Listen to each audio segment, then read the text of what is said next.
Leah here with Harvest Hills Ranch, and we're about to go throw hay, so I had to come up with a quick, fast meal that can be cooking while we're working, so when we come in and we're about to pass out exhausted, it's done. So this is the round steak mechanically tenderized on the store. So what I'm going to be doing is making us some my version of like a street taco. All right, so all you need is 1 onion sliced up, just a handful. These are sweet lipstick peppers.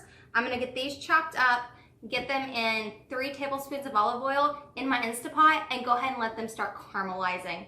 Then I'm gonna slice the meat up in little strips. Then I'm gonna throw it all in here and set it and forget it. So let me show you these steps in just a second.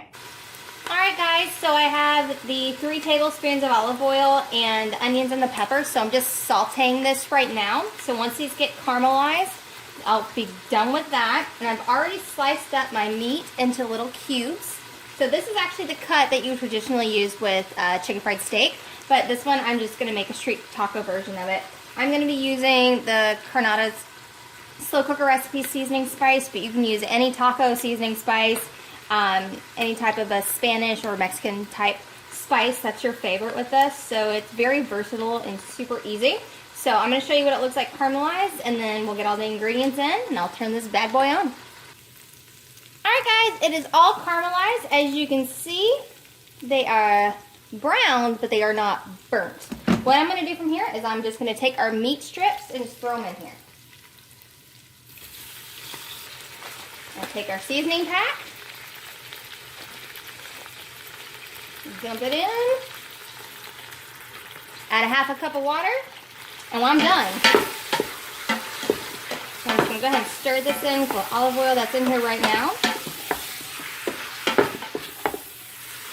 And the only reason I'm adding any water to it is that obviously I want the meat to maintain its moisture and not become jerky. And that's it, guys. I am going to put it on for an 1.5 hours low. This can be done in a traditional cooker, or you can do this on the stovetop. Super easy. It's just easier to burn, and you actually have to stand there with it. So I'm all about fast walking away meals.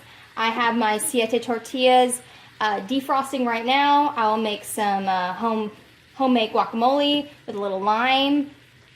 And there you go. This will be our dinner. So looking forward to it, and I'll show you what it looks like when we're about to eat it.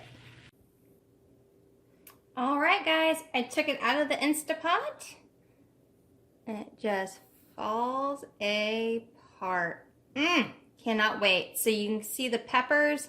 They're nice and juicy. I have some plantain chips, some guacamole I threw together, a little bit of tomatoes and onion, and goat cheese. And then I just warmed up the tortillas in the oven so they stay together better.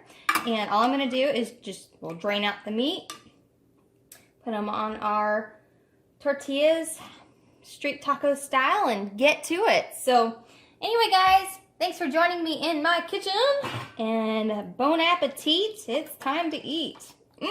This is just fantastic. Also, as a side note, if you want to take the leftovers the next day, make some wild rice or some jasmine rice. This is an amazing gravy. You can just use it as a secondary meal. So just kind of do like a beef tips, or you could do mashed potatoes and then put the gravy on top with the meat on top, which is a little side of vegetables. So you'll definitely be able to use this as a secondary meal for, the next day, leftovers, lunch. I mean, you could even make a cold beef salad with this, or a sandwich. So always don't be scared of leftovers. There's so many fun things you can do with a secondary meal. So we are going to dive in and dig into this. I'm super excited and starving. So hay is done, at least for now. Thank you guys for joining me in my kitchen. See y'all later.